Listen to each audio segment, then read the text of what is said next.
Hey there, I'm Mark, in affiliation with Spectrum Pulse, and this is a big week for Harry Styles. Shame it's not better. And this, it's Billboard BREAKDOwn.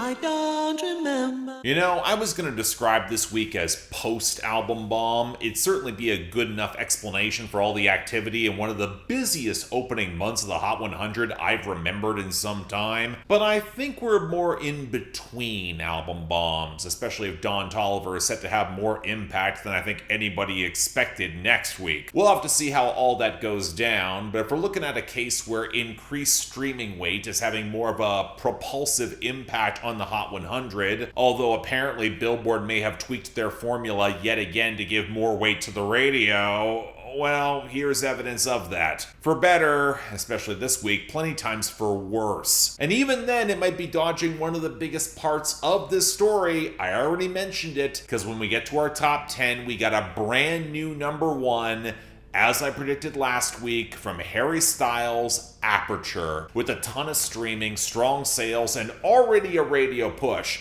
And while I'll get into the song directly much later on, I gotta wonder if this is gonna be enough to hold up, as early reports are suggesting the streaming isn't precisely stable. It might be working uphill against the surge that's just below it. And that's coming for, of all things, Choosing Texas by Ella Langley up to number 2. It momentarily lost the top spot on streaming, but the sales are actually better, and it's got more tangible radio momentum, probably slower than it needs to sustainably hold that number one, but I don't mind the competition here whatsoever, especially as it has a very real shot of getting to the top. But I do feel kind of bad for Olivia Dean with Man I Need at number 3. She doesn't quite have the sales or the streaming edge, and while she's got the top spot on radio for now, which given she is a new act is kind of startling, but also not remotely surprising when you remember what the radio likes, I'm not sure I hear that little boost in the tank required to get her to the top herself, even if it's going to be very close. Was still enough to hold over Golden from K-Pop Demon Hunters at number 4, but this is a song that feels like it is slipping into decline, certainly in radio and streaming. It's only holding where it is because The Fate of Ophelia by Taylor Swift is falling even faster at number 5, with slightly better streams, but more radio and sales losses. Then we got a pretty steep drop-off coming from the top for I Just Might by Bruno Mars at number 6. I guess I shouldn't be surprised that he held for a bit before slipping. Even if he's got great sales and the radio is racing to catch up, the streaming margin here feels significant. And even then it kept it over Ordinary by Alex Warren at number 7, where thanks to a long, slow decline from the radio and streaming that we're probably going to be stuck with this for a long time in the top 10. I'm not happy about it either. And it still held over Back to Friends by Somber at number 8, which had more radio gains and even some streaming pickups, but it needs to recover a lot more to be remotely competitive at this point. Whereas Folded by Kalani at number 9, it's now firmly getting dumped on the way out. Finally, Opalite by Taylor Swift's at number 10. They're still trying to make this a radio thing, but the streaming is faltering so sharply that I'm not sure it's got the momentum to go any further. And on that welcome note, our losers and dropouts. Not exactly many of the latter this week, a lot of which came from new arrivals exiting as quickly as they showed up, but substantial exits are Father Figure by Taylor Swift, No Broke Boys by Disco Lines and Tinashe, and Happen to Me by Russell Dickerson. Not much lost, good to see. And our losers are all debuts that are just not holding a lot of traction, the majority coming from A$AP Rocky. Stay Here for Life with Brent Faiyaz falling hard down to 40, Helicopter at 62, and Stole Ya Flow at 86. The only other debut that lost out was Wish I Didn't by Megan Maroney at 68. I guess there's less appetite for this brand of throwback pop country than I expected. Kind of intriguing. But as expected, this was a big week for returns and gains, at least for now. And let's start off in the former group because they're all within the bottom 20% of the Hot 100, and I don't predict any of them are about to last. Well, maybe 3 AM by Low Shimmy and Don Toliver at 99, if only because of Don Toliver proximity. Let's hope he doesn't cannibalize himself. But the rest, We got a few from Peso Pluma and Tito Double T clinging on with Dopamina at 88 and Dano at 98. Ends of the Earth by Ty Myers jumped back in at 81. Boo by Headband actually returned to 90. Amor by Emmanuel Cortez is still sticking around at 94. Mr. Recoup by 21 Savage and Drake is somehow still here at 100. And Let Down by Radiohead sticks out like a sore thumb, but it's back at 95. Now the gains here are interesting because they're not really predictable. Filling in the gap, sure, but how many are going to stick around if there is that album bomb? Let's focus on the continued gains as they've got the best shot, and certainly not a good sign with Who Knows by Daniel Caesar at 52 and Darlin by Chase Matthews sticking around like a parasite at 73, but at least Brunette by Tucker Wetmore is holding at 53, and Bloodline by Alex Warren and Jelly Rolls got real traction up to 61, but it's hard for me to buy into returns or new arrivals gaining steam because that momentum can get cut off really fast. So in the former group we got It Won't Be Long by George Burge, riding a lot of radio to 56. Might be enough insulation against the album bomb that predominantly impacts streaming. Might as well thank Nashville for that. And I can't really say the same for Sienna by the Marias at 75, or Fate is a Gun by Addison Rae at 77. We also got a few new arrivals seeing growth, and the only one I'm remotely confident in is Midnight Sun by Zara Larson up to 69. She's having a moment that might stick around, at least in comparison with Mrs. Trendsetter by Lil Baby at 64, Damn I Love Miami by Pitbull and Lil Jon at 75, or the unexpected bounce of Lover You Should Have Come Over by the late Jeff Buckley at 84. The rest, honestly, mid-chart hits when it's hard to tell. When Did You Get Hot by Sabrina Carpenter at 47. Her Time by Cardi B at 48. I Ain't Coming Back by Morgan Wallen and Post Malone still around at 50. You Stole the Show by Sienna Spira at 55. Dracula by Tame Impala still here at 60. And Nice to Each Other by Olivia Dean at 65. Again, how much of this gets through that Don Toliver album bomb coming, if it happens at all, we'll have to see. But before then, we got a pretty healthy list of new arrivals here for a certain definition of health. So let's start off with number 97, This Is Magic by Strawberry Guy. I don't know what I'm doing.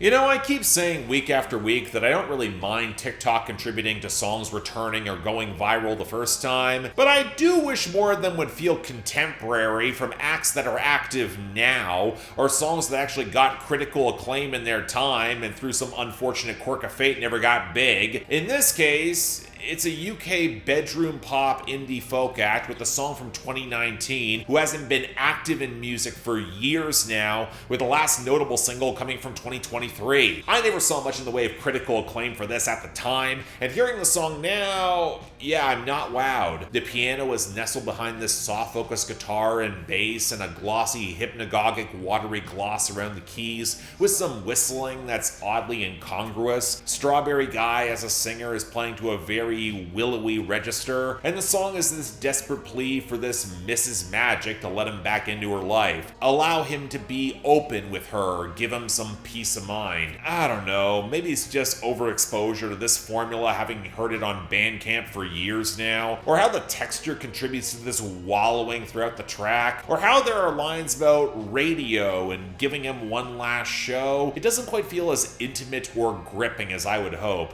More soft focus gloss than a lot of substance. I mean, it's not bad. I get why folks less familiar with the sound might dig it, but I don't. Not really. Number 92, Time's Ticking by Justin Moore. Drive's good for the soul. Put a little slow in your roll or you're gonna miss it. Time's a ticking. There is a part of me that's come to tolerate Justin Moore, I guess. He's toned down the obnoxiousness that defined his early run, and this at least seemed like it was trying to be a little bit more thoughtful. Another song from back in 2024 about cherishing the time that we have on Earth with each other as it all flies by so fast. It's a duet with Dierks Bentley of all people.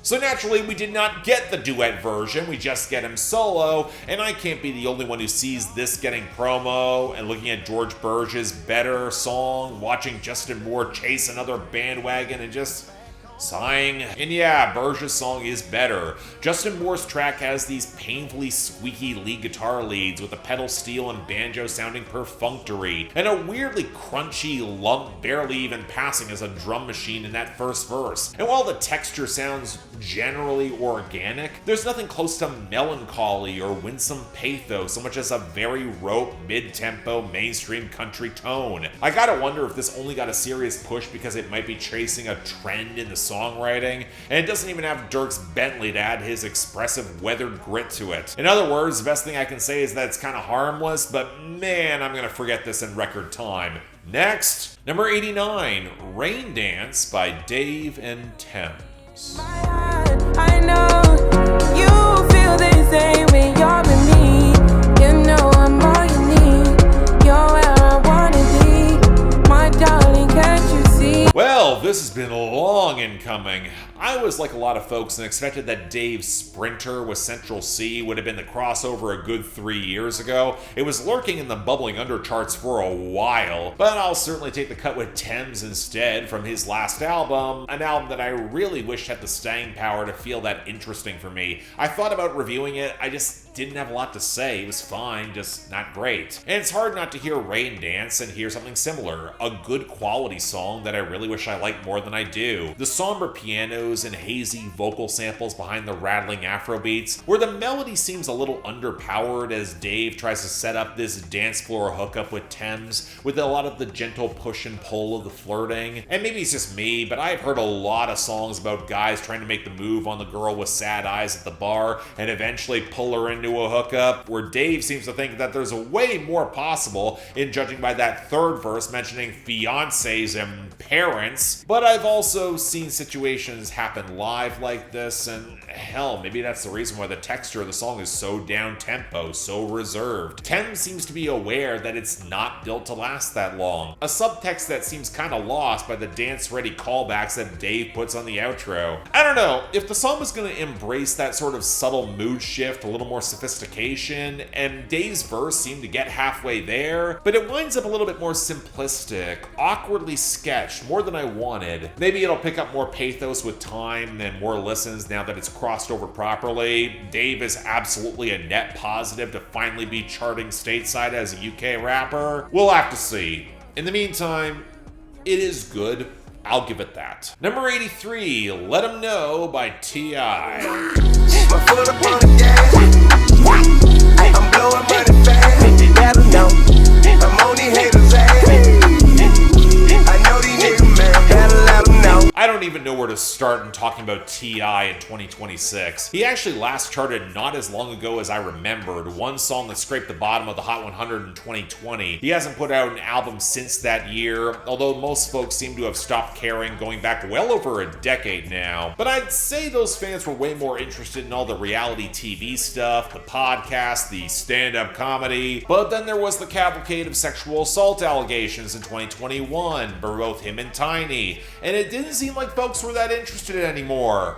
Good riddance. But apparently he's got a new single that's charting, produced by Pharrell, sadly utterly unsurprising, and after hearing it, was Pharrell actively trying to sabotage this? Because the production is fucking awful. The grainy wisp that sounds like splitting the difference between the worst fake horn in a chipmunk choir, the bass that swamps out the mix, the gutless trap rattle that sounds painfully cheap, none of which really matches the key that T.I. is rapping in. And as someone who grew up with T.I., I remember when there was some actual opulence behind his production, not this Xerox imitation of it. And speaking of which, T.I., you can indeed still flow. Find something somewhat catchy. That was never going to be in dispute. What happened to actually trying to say something when you at least attempted to be more ambitious than the stock drug running and the stealing your girl and sounding perpetually underimpressed by everything? If you wanted to keep this brand a cool, you need to have some vestige of fly wordplay, some sort of punchline. Try to be an elder statesman. This feels basic in an inexcusable way. So yeah, I don't think any of us really need this comeback.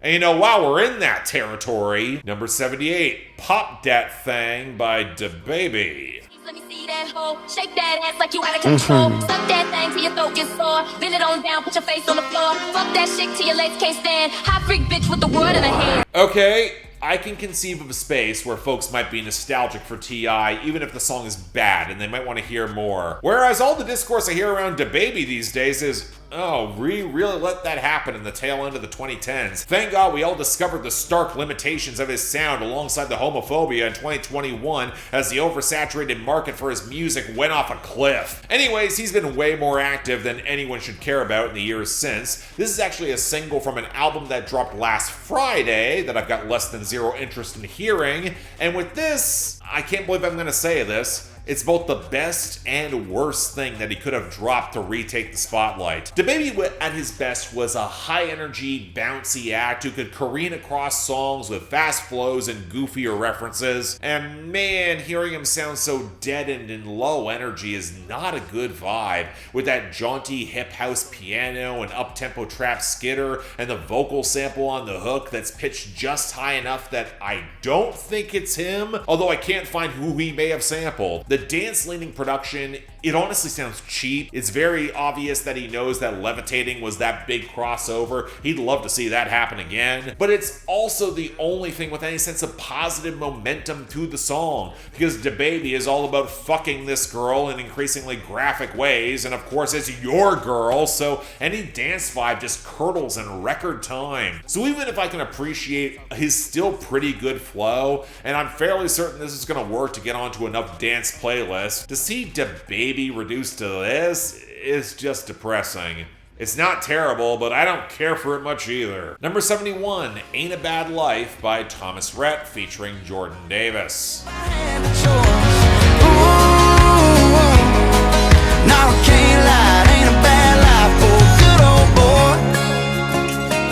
A good old boy. So let me get this straight. Justin Moore took Dierks Bentley off his crossover single, but Thomas Rhett is allowed to keep Jordan Davis on anything? It's not like he adds much to anything in this overproduced and really stiff slice of country, where the percussion and the fake hand clap keeps it well away from any explosive presence, even if the electric guitar is trying to have a little bit more firepower, if it could cut through all the whooshing effects. Not sure whether to blame Jordan Davis or Thomas Rhett for it. I'm blaming both. Either way, it sounds plastic, and the writing falls in that exact territory. A bunch of superficial small wins, but hey, that's enough. It's not a bad life, right? Beyond the checklist nature of a cut like this, some of these points are just flimsy, inane on their face. You couldn't hunt the big one, but you saw it. Got your 7 and some blessings in your cup. You can finally walk to that Friday night. I'm fairly certain Friday evening comes along thanks to the regular passage of time for everyone, not just you. But this sort of self-satisfied tripe does nothing for me,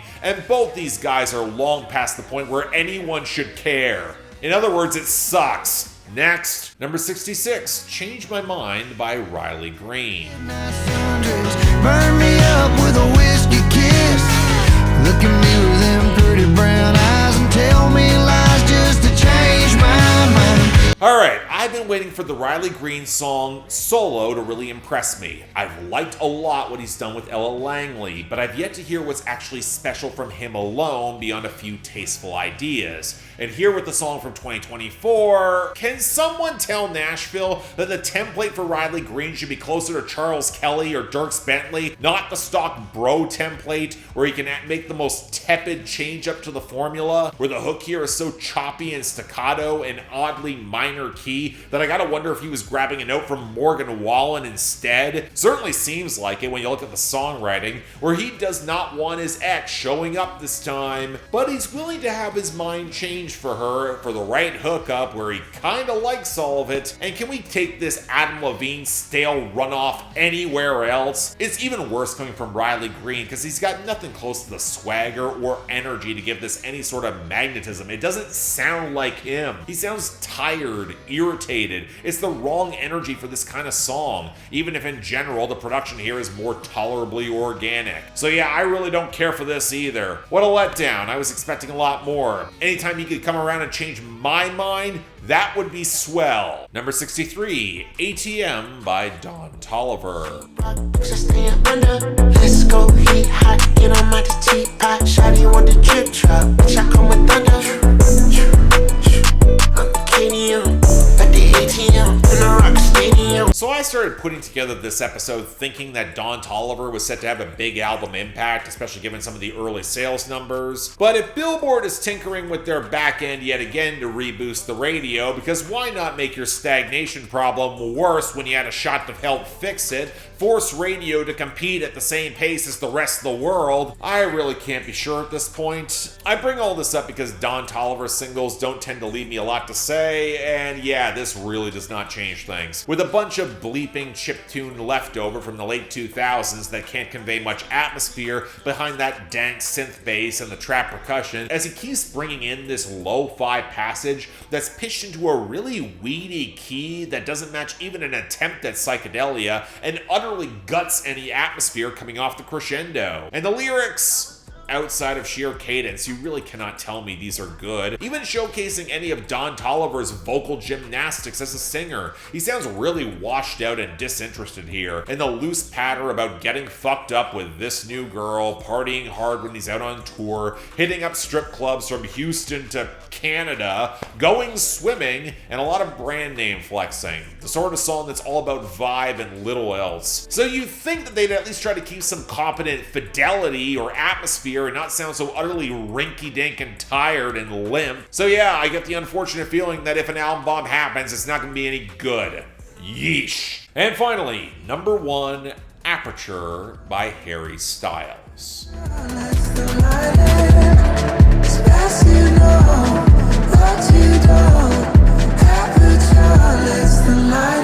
I really did not want to come to this song with the desperate hope that Harry Styles would be the saving grace of this week. Don't get me wrong, I had some hopes as someone who really liked As It Was, even despite the overplay. For what it's worth, Harry Styles seemed to understand the moment that he had to come back swinging, given all the people trying to rip him off and the promo that's come out in force. So, as a lead-off single for the upcoming album, Kiss All the Time, Disco Occasionally, we got, okay, maybe this is a reference that dates me, but if you remember when U2 made Pop in 1997, embracing more icy, pulsing, and brittle dance grooves as they pushed their embrace of self-conscious irony to the absolute edge, it feels starkly reminiscent of that, where even if Harry Styles sounds sincere, everything is locked in production and never quite lets it breathe freely. And look, I'm sorry, I'm not buying it. I know that he likes to think he's old before his time, but we do not need Harry Styles' version of LCD sound system, especially when the lyrical content is such a basic metaphor. The entire song is trying to sound more chic and esoteric, hence the LCD sound system comparison, that this is him finally letting himself write free in a hostile world, that he's accepting what he doesn't know, but all he needs is love in this transcendent moment, and I'm sorry, Kid Harpoon gives him nothing to work with in the production. I'm already cold on techno as it is, but while there are some decent melodic flourishes in the keys and guitars, the drums sound so wispy and canned with the vocals chopped up, bereft of any space to really explode before a hook that sounds so flat. At least when he was doing his 70s Bowie's pastiche, he sounded like he cared. I've already seen the folks say that this sounds like Harry Styles heard Brat once. I'd argue it's worse. Isn't the case of like FKA Twigs doing Eusexua. This is Harry Styles hearing that electronic music's back in vogue, and he's taking the most tired, obvious tropes that align with a rock act embracing that sound, and it's painfully underwhelming. If this is your thing, have at it. But the sooner this is gone from the top of the charts, the better. And that's our week. My God, this was rough. The worst is easily going to Let 'Em Know by T.I., just on production, really. But I'm giving 2 dishonorable mentions. First, the insufferably self-satisfied Ain't a Bad Life by Thomas Rhett and Jordan Davis. The other, Change My Mind by Riley Green, for being a truly disappointing track that absolutely only taints his better songs. And I'm doing this because there's no honorable mention this week. I'm sorry. I wanted Harry Styles in that spot, but I can't give it in good faith. Raindance by Dave Tems is getting the top spot. It's at least good. I'll give them that. I can't say anything else really deserves a pedestal. On that note, we probably got more Don Toliver coming next week, so stay tuned for that. But until then, I'm Mark. You're watching Billboard Breakdown, affiliated with Spectrum Pulse, and I'll see you.